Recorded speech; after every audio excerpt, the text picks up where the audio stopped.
Global superpowers are competing for dominance in space. They are launching more rockets than ever, bringing a whole lot more satellites up there. It's getting busy. And they are building mysterious spaceships. Space has always been a contested arena, but what we are seeing right now brings it to another level. We're in a new space age.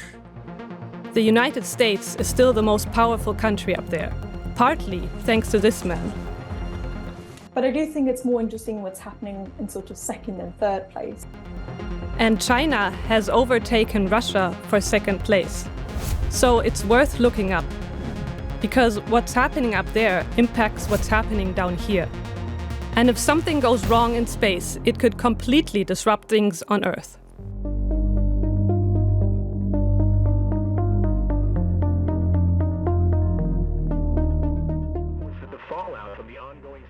Hollywood loves a doomsday scenario, like when all satellite navigation fails. It's over the top, but actually not by much. We all massively depend on satellites, the human-made machines that orbit our planet. Have you used a navigation app today? Definitely satellites. Checked the weather? Absolutely satellites. Transferred money? Could be satellites. Or searched for something on the internet? Odds are satellites. But that's just the obvious stuff. Satellites track earthquakes, forest fires, or flooding. They help understand climate change. And they are essential to military operations, as we'll see in a bit. And this is one of the places where satellites are launched into space.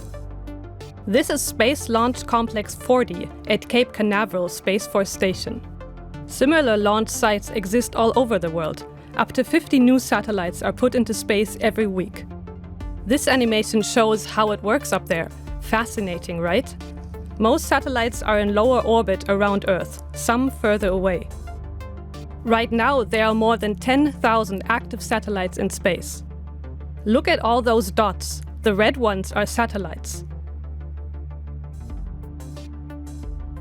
And the US has the most, more than 8,000, including many commercial ones. China operates more than 700 satellites, and Russia has a little over 200. And it will only get busier up there. By 2030, there could be 60,000 satellites in space. And sometimes they can determine the outcome of a war. On February 24, 2022, Russia launched its full-scale invasion of Ukraine. That is well known. But there is a more obscure story that is not as well known from the early hours of that same day. Across Europe, communication with thousands of wind turbines broke down. They were still operating, but for quite some time it was not possible to control them remotely. What had happened? This satellite, KSAT, got hit by a cyber attack. The US and EU accused Russia of being behind it. KSAT provides broadband internet. Not only for wind turbines, but also, and this is much more important for our story, for Ukraine and its military. Cyber experts think Russia wanted to disrupt communication of Ukrainian forces to blindside them before invading. Timing is everything. It has taught us to actually conduct a counterspace attack, counterspace measure. You don't need to be in space, right? It can be a hack, it can be a cyber attack. This is Juliana Süß. She is a research fellow on space security at the Royal United Services Institute, an independent think tank in London. You don't need to be a sophisticated space power to actually disrupt space systems. Ukraine regained internet connection, at least partially, with the help of Starlink. The satellite communications company owned by Elon Musk. We'll get to him a bit later. So, we've just learned about cyber attacks. They target the data itself that is being transmitted by a satellite and the systems that control the data flow. But there are more ways to disrupt space operations. Most involve interfering with the radio signals coming to and from satellites, specifically those used by navigation satellites like GPS, the Global Positioning System. This is a challenge, for example, for aircraft. It's called spoofing, when the attackers send a powerful false signal, overwhelming the original one. The airplane's navigation system can then show the wrong location.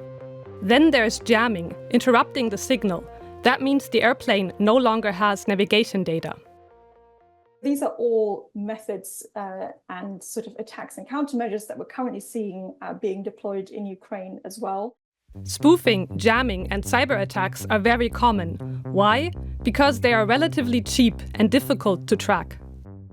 Russia jams a lot of different space systems, in jeopardizing things like civilian commercial air traffic. We know also that the US is quite advanced in its jamming and spoofing sort of capabilities. And then there is this. Watch the moment a Russian anti-satellite weapon destroys an obsolete Soviet satellite, Cosmos 1408. This was just a test and a demonstration of Russian capability. But it's still dangerous. The debris from such an attack can damage or even destroy other satellites in space. This animation shows how that could play out. It does not look good. Astronauts from the International Space Station had to take shelter because of the dangerous debris from the Russian test. They got a warning message waking them up that morning. We were recently informed of a satellite breakup and need to have you guys start reviewing the safe haven procedure. So Russia has shown it can destroy another country's satellite by destroying their own. And so have India, China, and the United States. But We have seen no one has physically destroyed somebody else's satellite deliberately. Dean Cheng has extensively covered the Chinese space program and is now working with the United States Institute of Peace. Inevitably, in space, you will start seeing each side trying to disrupt and interfere with the other side's ability to use space. So now we know some of the attacks taking place. Let's have a look at the most important players up there and who could win the new space race. The history of space exploration started with a bitter setback for the United States and a triumph for its Cold War rival, the Soviet Union. On October 4th, 1957, the Soviets launched the first ever satellite, Sputnik 1, into space. Shortly after, the Soviets even sent a dog up there, Laika, the first living creature to be launched into Earth orbit. In 1958, the US caught up with its own successful launches. The first space race was off and running. The wild blue yonder had become yet another realm for the superpowers to compete. There's a lot more to say, but we need to fast forward a few decades. Let's turn now to rising anxieties over a new arms race in space. The US is again investing heavily in its space capabilities. No other country has more satellites in orbit, more than 8,000, as we mentioned. But did you know that more than 6,000 of those belong to SpaceX, a company founded by the richest man on Earth, Elon Musk? So the US has the most successful commercial space player in its ranks. Musk satellites provide internet broadband through Starlink. That's the part of SpaceX that operates the satellites. They can cover even the most remote corners of the planet, such as deep in the Amazon rainforest. That does not come without criticism. US lawmakers are worried how much the US military is relying on a moody billionaire. But yes, that is a different story. Space is so important to the US that in 2019 they created a new branch of the US military to deal with it, the United States Space Force. To be precise, Donald Trump did when he was president. His vice president made it pretty clear why the US thinks it needs to strengthen its presence in space. The United States faces emerging threats in space from countries like China and Russia, and those threats are only growing. So the message is obvious. Up there is where the US thinks it can't afford to fall behind. In 2024, Space Force had a budget of $29 billion. NASA, the US civilian space agency, got another $25 billion. Space Force uses those billions for new subordinate commands, like for Europe and Africa in Ramstein, Germany. This is the new commander, Brigadier General Jacob Middleton, taking over. Our adversaries recognize the importance of space. That's what makes space a contested environment. We see the US still as the predominant space power, but I do think it's more interesting what's happening in sort of second and third place. Russia is falling behind in space, despite all the headlines. Sanctions, corruption, and its aging infrastructure have left the space pioneer in the slow lane.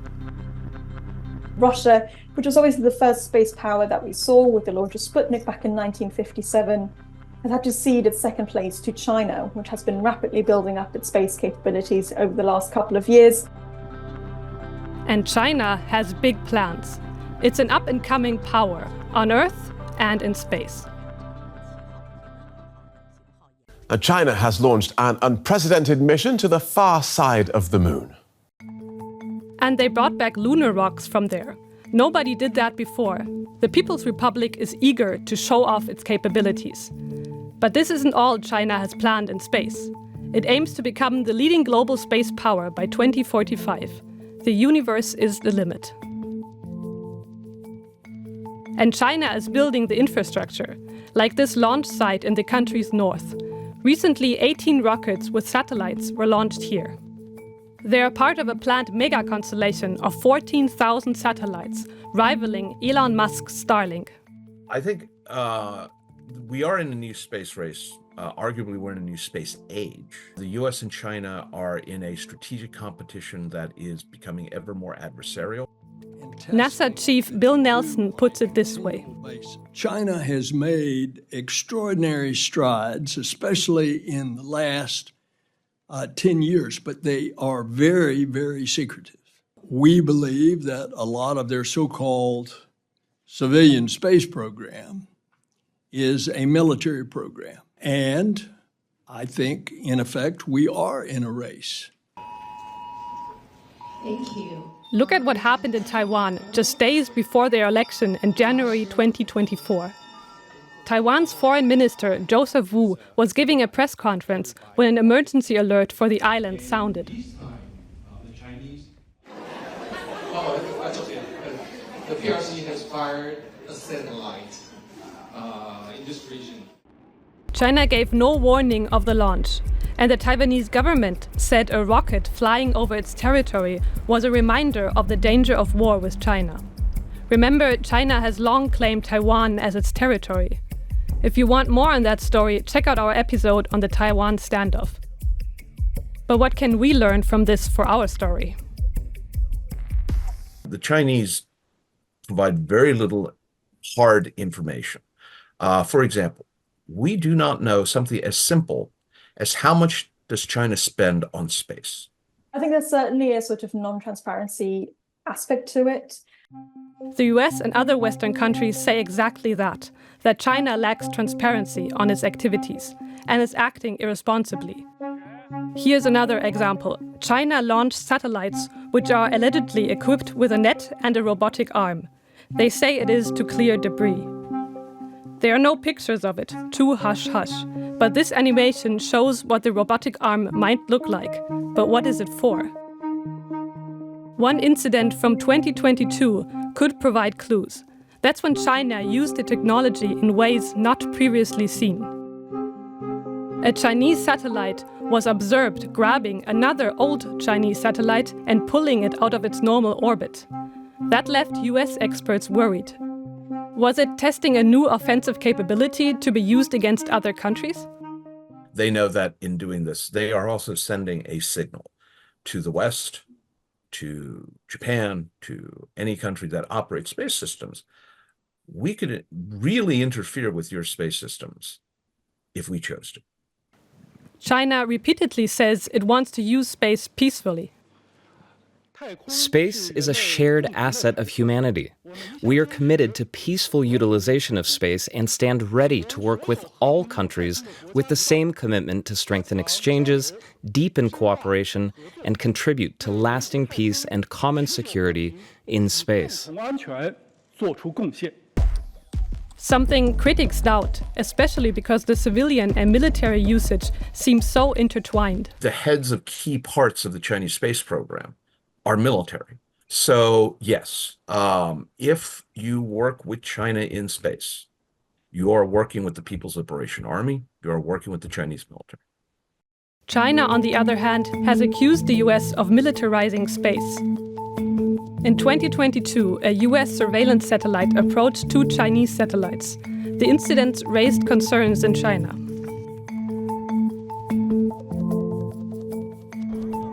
Will China catch up or even surpass the US? To answer this question, we have to finally turn to the mysterious spaceships. We mentioned them at the very beginning. Here's what the US mysterious spaceship looks like. It's called X-37B. It's reusable and unmanned. Since 2010, it has been going on highly classified missions to orbit, where it allegedly carries out experiments. China has now succeeded in building a similar spacecraft, Shenglong. China has never released pictures of it. The Chinese spaceplane almost certainly was developed in response to the X-37B. So why are these space planes so important? Both countries see the other's mysterious spaceships as a potential threat. The secrecy around X-37B and Shenglong has even led to speculation they could be used as weapon platforms. So who will win the new space race, the US or China? Well, first off, this space race is a marathon. The Chinese are in some ways very much a peer to the United States and arguably even ahead of the West. The US is still in the lead, but China definitely has the aim also to be a predominant space power by 2045. So what's next? More competition, or is there another way? So space is only going to matter more. It's going to become busier and more congested space, and it's going to be more contested as well, as we see more actors sort of entering space as well. There's more need for rules than ever. Space is a domain like Antarctica and the high seas. It belongs to no country. So far, there are not many rules in place. The only real one is the Outer Space Treaty of 1967. More than 100 countries have signed it, including the US, China, and Russia. But the treaty is old and only loosely regulates activities in space. It bans nuclear weapons up there, but has nothing on anti-satellite weapons, for example. No one wants to really give up any freedom of maneuver. I don't think we're really going to see any real progress on this in the next couple of years. What happens in space is a reflection of what happens on Earth. So competition it is, with networks of satellites and the weapons to destroy them. As long as China and the US are rivals on Earth, space is just another arena.